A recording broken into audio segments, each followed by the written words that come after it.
বিভাগীয় শহর রংপুরের সাব রেজিস্ট্রার অফিসের বেহাল দশা। দলিল ও নথি সংরক্ষণে নেই পর্যাপ্ত স্থান। আলমারি সহ আসবাবপত্রের জরাজীর্ণ দশা, এলোমেলোভাবে রাখায় নষ্ট হচ্ছে নথিপত্র।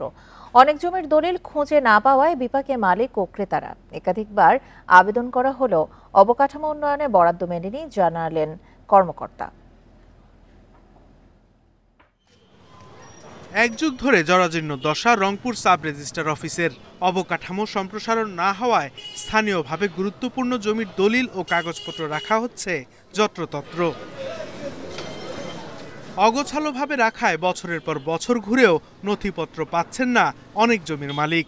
দলিল লেখকদের অভিযোগ, সাব রেজিস্ট্রার অফিসে রক্ষণাবেক্ষণের অভাবে নষ্ট হচ্ছে ১.৫ লক্ষাধিক দলিল। এদিকে প্রতিদিন শতাধিক জমির দলিল রেজিস্ট্রি করায় বাড়ছে কাগজপত্রের ভার।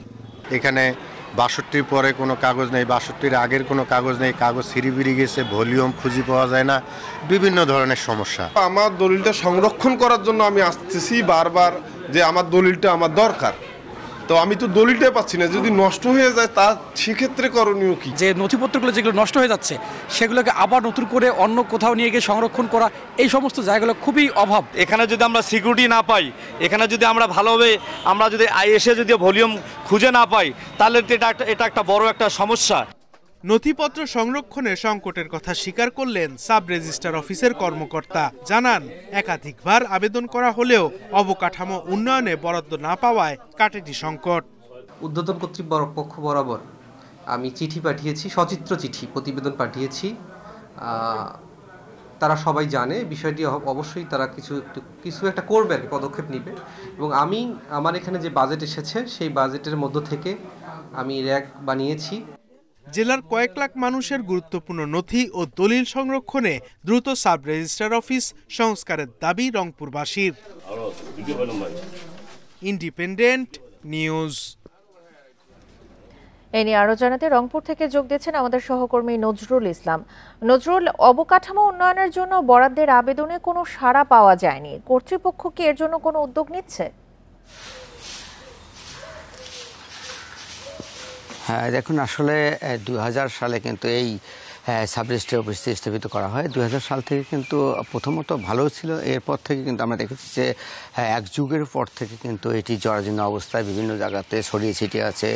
মানুষের যে দলিলপত্র সেটি কিন্তু ছড়িয়ে ছিটিয়ে থাকার কারণে মানুষের কিন্তু দুর্ভোগ একটা পড়তে হচ্ছে। আমরা দেখেছি যে কয়েকদিন ধরে এই এলাকাতে ঘুরে ঘুরে যে অনেক লোকের কিন্তু তারা ভোগান্তিতে পড়ছে। তারা বলছেন যে দীর্ঘদিন ধরে তারা দলিল খুঁজেও তারা পাচ্ছে না, এবং সার্টিফিকেট কপি, যেটা অর্থাৎ নকল কপি বলা হয়, সেটির জন্য তারা দাবি করছেন, সেটি কিন্তু পাচ্ছেন না। তবে অবকাঠামোর জন্য যেটি আবেদন করা হয়েছে গণপূর্ত ভবনে, কিন্তু এখন পর্যন্ত সেটি সাড়া মিলছে না। তবে এই আবেদনের কবে নাগাদ যে এটির অর্থাৎ বরাদ্দ আসবে, এটি আসলে এখন পর্যন্ত সাব রেজিস্ট্রার অফিসের কোনো কর্মকর্তা সেটি কিন্তু সদুত্তর দিতে পারেননি। আমরা কিন্তু কয়েকবার জিজ্ঞাসা করছিলাম যেহেতু এই রংপুর একটি সিটি কর্পোরেশন এবং পৌরসভা এলাকায় ভেতরে পড়েছে এবং রংপুর সদরে পড়েছে, দুই উপজেলা মিলে কিন্তু এই রংপুরের বিভিন্ন জায়গা থেকে মানুষ যারা ঘরবাড়ি এবং ফ্ল্যাট জমি ক্রয় করছেন তাদের কিন্তু দলিলপত্র এই সাব রেজিস্ট্রার অফিসে রাখা হয়েছে, এবং সেই দলিলগুলো যদি নষ্ট হয়ে যায় মানুষের ভোগান্তি এবং দুর্ভোগ পোহাতে হবে, এবং কয়েক কোটি টাকার দলিল সেটি কিন্তু পড়ে যাবে। তাহলে এই দলিলগুলো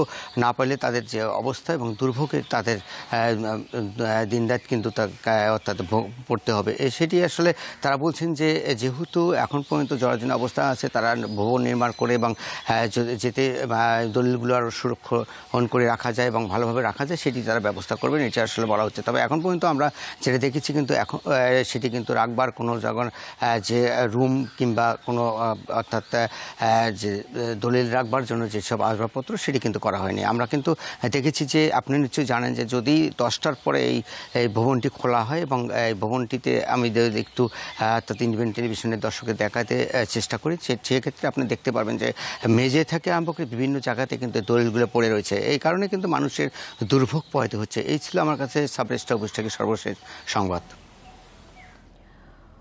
রংপুর থেকে সাব রেজিস্ট্রার অফিসের বেহাল দশা নিয়ে জানাচ্ছিলেন আমাদের সহকর্মী নজরুল ইসলাম।